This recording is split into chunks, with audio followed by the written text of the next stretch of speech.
Hi, it's Dustin Lanier. Thanks for listening.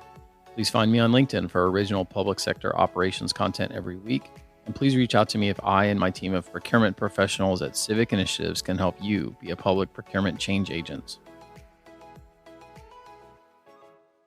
I'm going to start our recording for our podcast portion. So we also record the first half hour of these guided discussions for people who aren't yet on Clubhouse. If you're listening to this on a podcast and you're not on Clubhouse and you're interested in knowing how, please reach out to me and I'll help you get on.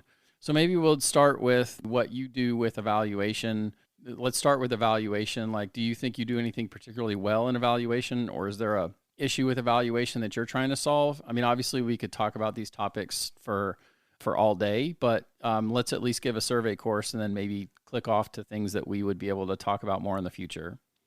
So any one of you guys that wants to chime in on either something you think you do well with evaluation or something that you're trying to solve in evaluation, just give your name and a quick intro, and then we'll just go from there. So Jamie, why don't you lead us off? Yeah, I will gladly jump in on this one. Jaime Schorr, I'm the Chief Procurement Officer for the fantastic state of Maine.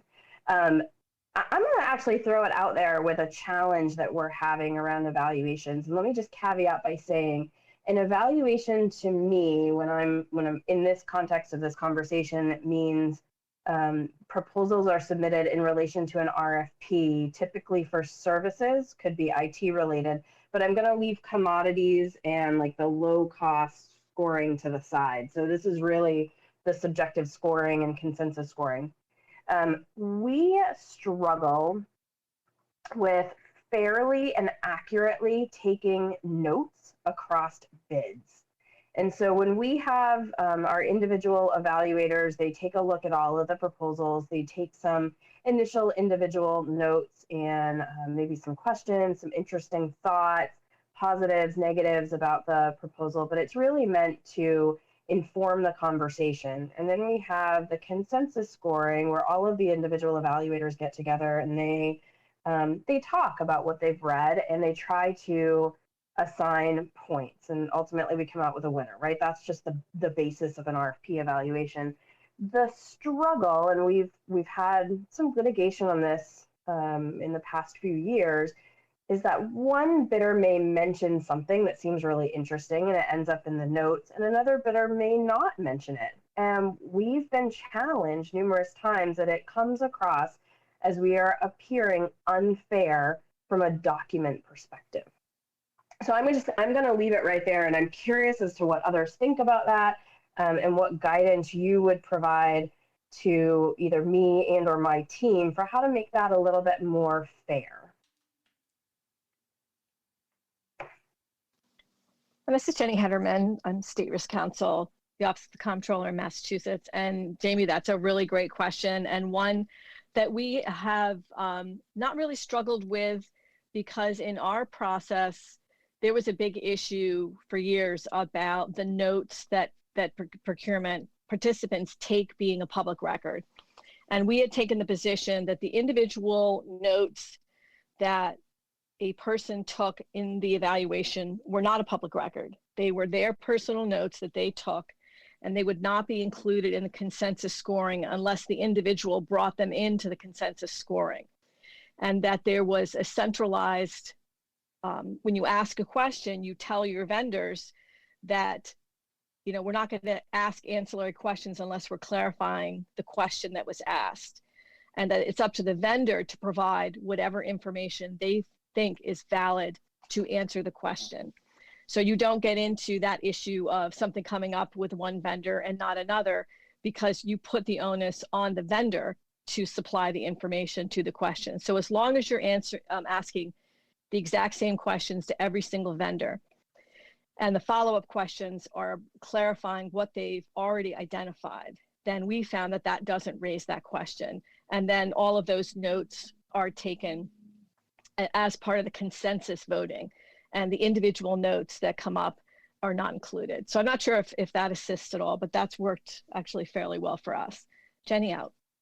Yeah, Jenny, let me just ask a quick follow-up. I think I heard you say that the individual notes would not be subject to FOA. Is that accurate?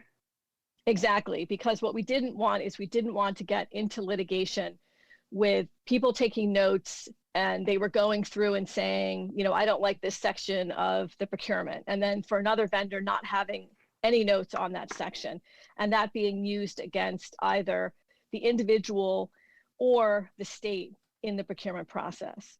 So what we said is that the notes are personal notes under the public records law, and that unless the individual raises an issue, such as in this section, I was concerned about the vendor because they were missing this, or this section seemed to be less robust than other vendors, or this vendor did not answer this specific question, that would, all of those comments would be brought into the consensus scoring when you were evaluating each vendor. And at that point, it was not recorded by individual, it was recorded as a comment.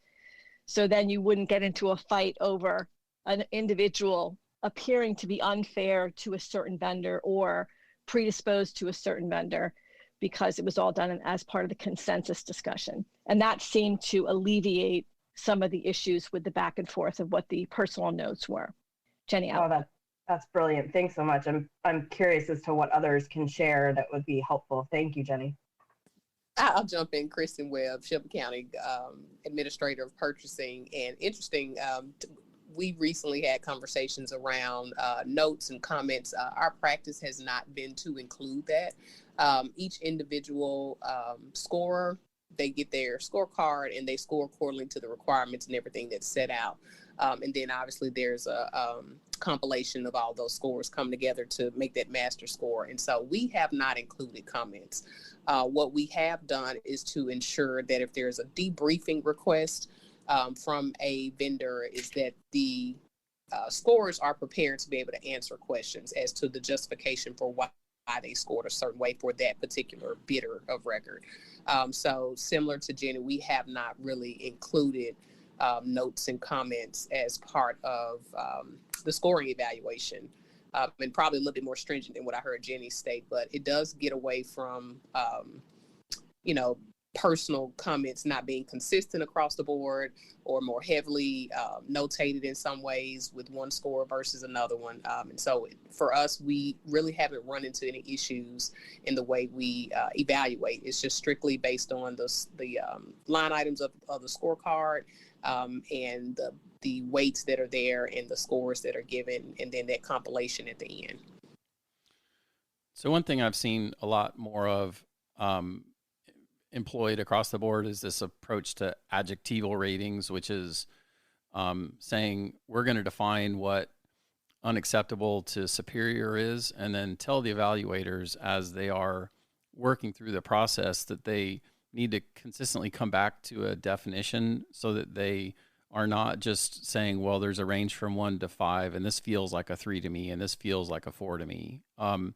Another example is I've seen for references that there's scoring that the references have to both be recent and relevant. And then there's, again, fairly specific definitions on what it is, just trying to protect our evaluators from having points that just really reflect more of an emotional response as opposed to something that can be consistent. So Jonathan, are you guys employing anything in that shape, or are you interested in it, or anyone else who is doing that as a practice around evaluation? Yes, it's definitely something that we've had to work through. I'm guilty of it myself. Whenever I build an RFP, the way I think about scoring is I like to have a score from 0 to 3, and I myself have I feel like I have a good definition in my mind of what makes up a 0, what makes up a 3, what's a 2, what's a 2.5, et cetera. But there's definitely an opportunity for adjectival. It lets you have to use the word that we use in Louisiana as well, a consensus for what each of those scores means. There are people like me who, believe that something that meets minimum specification should not get a perfect score. There are other people that believe that anything that meets specification should get full points available. I like reserving full points for something that blows me away, something I've never seen before. So you just need consensus. There are there's a variety of valid approaches. Just everybody needs to be working from the same page of the hymnal when it comes to that, so that you truly can get to consensus. You're not mashing together somebody else's 2 and somebody else's 3 and somebody else's 4 and hoping that that averages to a 3 that everybody else agrees with. Besides that, I think our process is quite similar to what was outlined with Maine and Massachusetts and Shelby County. I've also seen some efforts to have some ways to adjust the evaluation points in a planned way. So, for example, saying that there would be a rescoring after orals, or that orals would have their own scoring, something that tries to make the evaluation reflect increasing knowledge by whatever construct we have in the middle to be able to learn more. So does anybody have anything that they're doing that is creative on how you have, maybe you score the response, but then if you learn more through the process, through demos or through discussion, that somehow that as long as the vendors know that's the rule of the game, then they know how to work the game. So, or I mean, work within your construct. Is anybody doing anything to try to flow towards scoring as you learn more? Go ahead. Yeah, I was going to say, so there's the compilation scoring after everyone scores, and then they have the opportunity to do interviews, of course, with each vendor to present information that was not already presented. And then if adjustments need to occur after that, then that does happen. But of course, the bidders are made aware of that on the front end in the RFP or RFQ document. They know that the interview process could potentially occur, and it gives them an opportunity to shine a little brighter if the scoring committee needs that additional input. And we also do that in Massachusetts. Sorry, Jamie.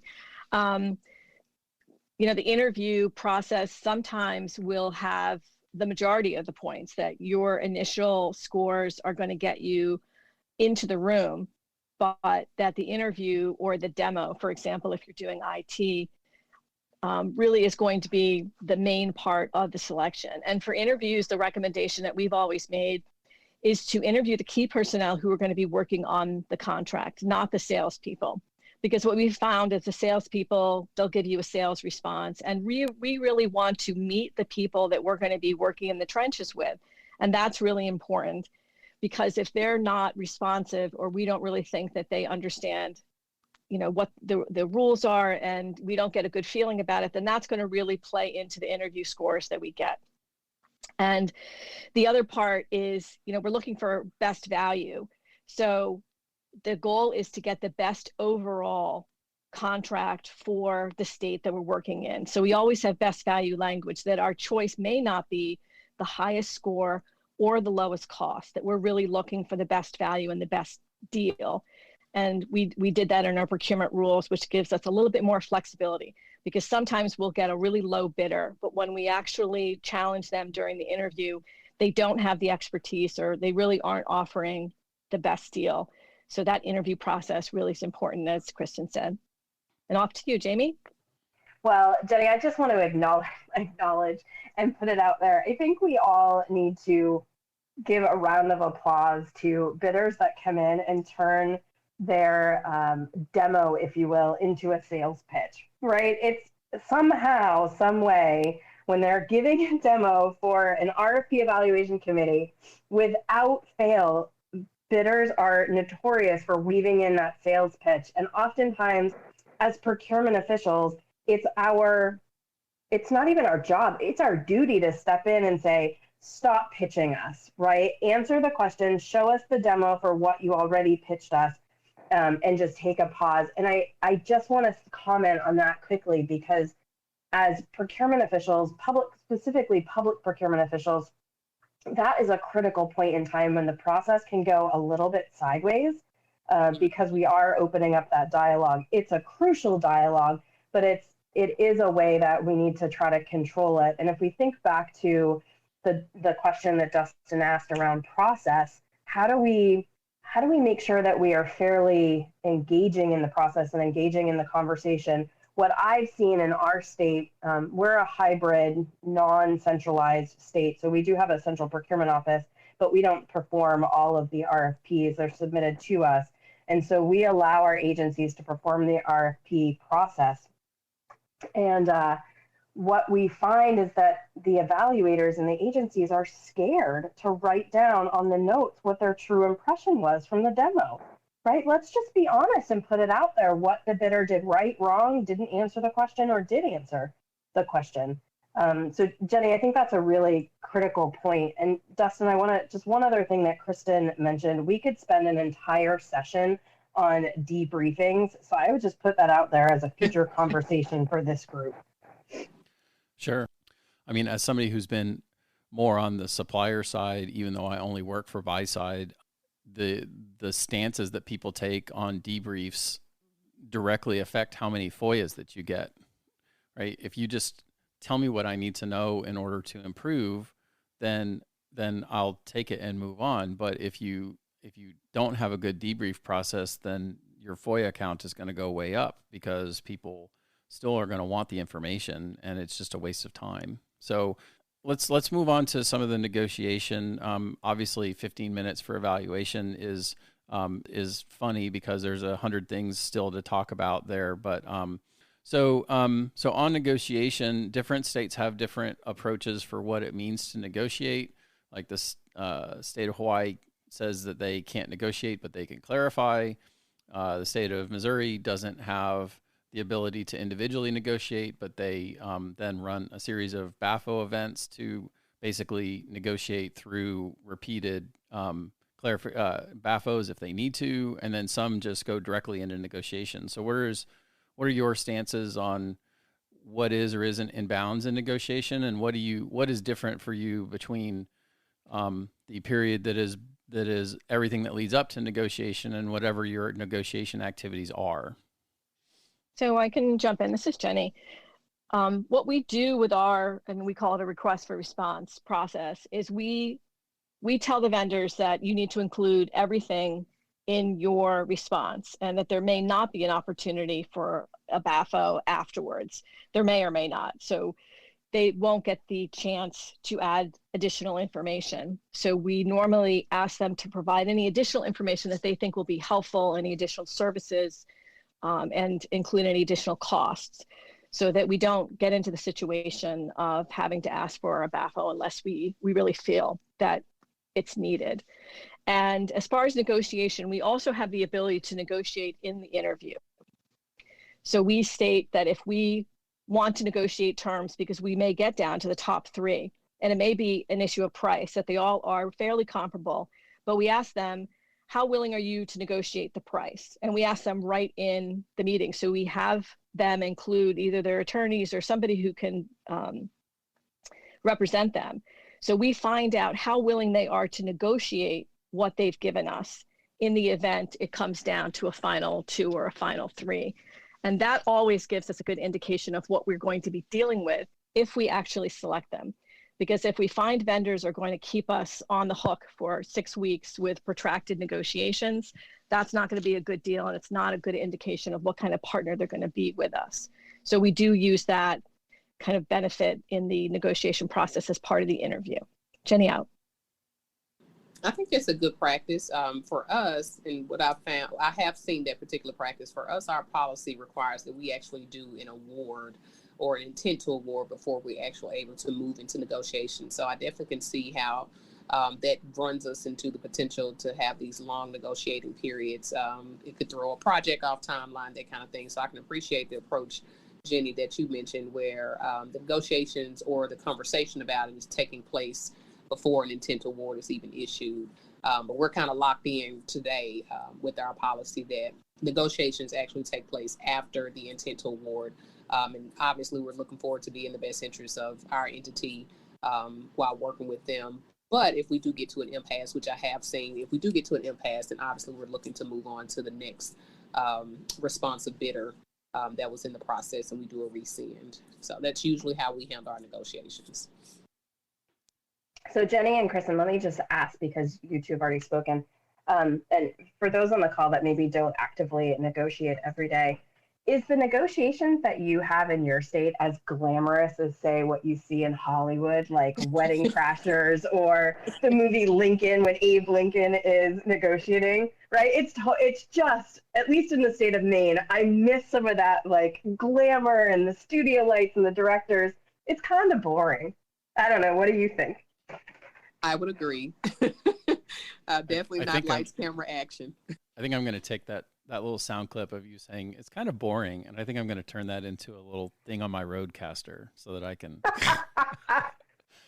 And I'm the first one to say I love negotiating, right? I think it feels a little bit like you're just going in for the win, but it's so boring, right? It's terms and conditions. It's, hey, can you drop it by $5? Can you do that? I mean, I'm oversimplifying, obviously. But the point of it, for those of you that are listening, maybe that aren't in the weeds every single day, like some of us are, we make the award in our state. We are a BAFO state, so we try really hard not to negotiate outside the scope of what we have put out in the solicitation. We do obviously go back and we try to negotiate cost down as much as possible while not changing the scope. But again, it's not like a wedding crasher scenario. It's not like the president, trying to negotiate the 13th Amendment. This is very much so the start of a partnership between a public entity and a private entity. And you are starting to have the communication to build your relationship together. So that's really at the very heart of negotiation. It's not a combative scenario.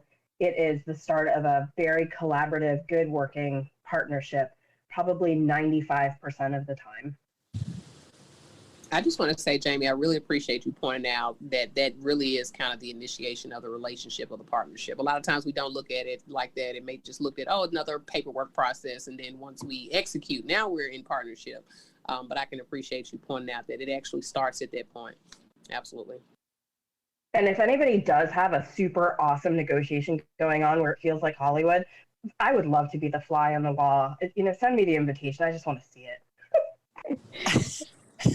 Sorry, Jaime, no Hollywood here. It's similar to it's kind of like rooms from the 80s and 90s that are decked out in those old padded pink chairs. So yeah, no. But to your point about the I really think you speak to the balance that you have to have once you get to the negotiation phase, and this ties in the earlier conversation about the evaluation criteria. Is that if you are so rigid in your evaluation criteria, I feel like once you get to that negotiation phase with maybe one or two vendors, depending on how your statutes work, you kind of don't leave a lot on the table to even be negotiated. So I guess that next step of that conversation is, how do we balance those two phases and make sure that they can interconnect with each other so that the negotiation can feel successful and even feel fruitful for both parties, by not being too rigid on the upfront. So if anybody has ideas on that. So I can jump into this, and that's such a great question. I think the best advice that I would give, and I know in Massachusetts in our procurement guidance, we spend a lot of time asking all the questions on the front end. And my recommendation is get people involved before you even go out to bid. And it's not just the procurement people, it's the operational people who are going to be actually doing the contract. It's the lawyers who are going to be reviewing and potentially negotiating, and get them all in a room, fiscal staff, operational, everybody, and ask them the questions. What are all the things that you anticipate that could go wrong in this contract? If there's an emergency, if there's a pandemic, if there's a service outage. Because so many people want this really nice relationship, but they fail to ask the really critical questions of what can go wrong. If you ask what can go wrong, and then you ask what are the critical things that this contract needs to be able to provide, then that was going to build a better procurement document. So it's going to make it easier to negotiate because you've already asked all these questions in the document, and you've asked the bidder to respond. How do you deal with an outage? How do you deal with this? So all of that is thought ahead of time and part of the negotiation. Jenny out. Yeah. And Jenny, I think the important, one important thing with negotiation, right, is we still need to be in the box of what we bid, right? I mean, because I think the number one way that negotiations can go sideways is if a vendor didn't respond or responded with a high price because term and condition 7 was onerous, and then later we negotiate out term and condition 7, I think we open ourselves up to protest that says what you awarded is not what you bid. And so I do think that's important to be able to have vendors respond that if they're going to take issues with terms and conditions, that they identify it up front and maybe describe why, and then the state can have the option to be able to say, well, I'm going to come back out with a BAFO to take that out. So when I was with Texas, for example, we did a bid on document imaging services and found that one of the price offerings that we'd given was asking for a quality assurance, but a couple of the vendors said, well, the way that you've described this other project, I have to do QA over there. So you're basically pricing it twice. And so once I saw that was a pattern, I did a BAFO back out that took that out in order to clarify the price. If I had just negotiated that with one vendor, I think rightly so, they could have said that we were not giving access to all of it. So it's a blend of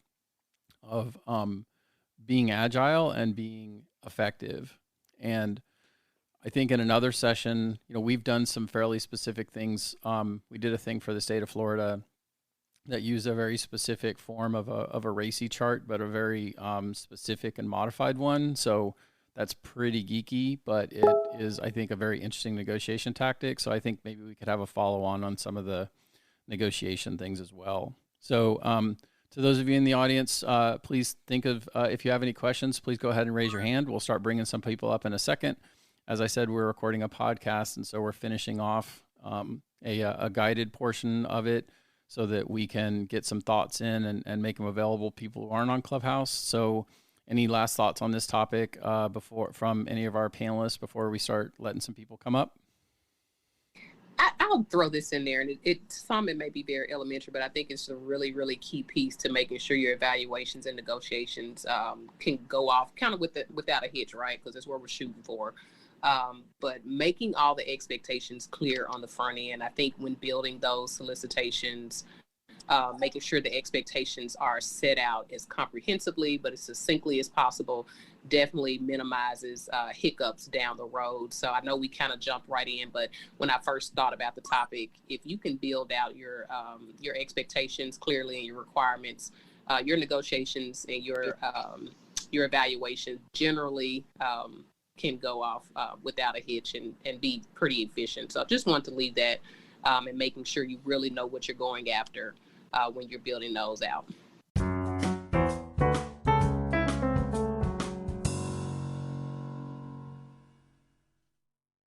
Hi, it's Dustin Lanier. Thanks for listening. Please find me on LinkedIn for original public sector operations content every week. And please reach out to me if I and my team of procurement professionals at Civic Initiatives can help you be a public procurement change agent.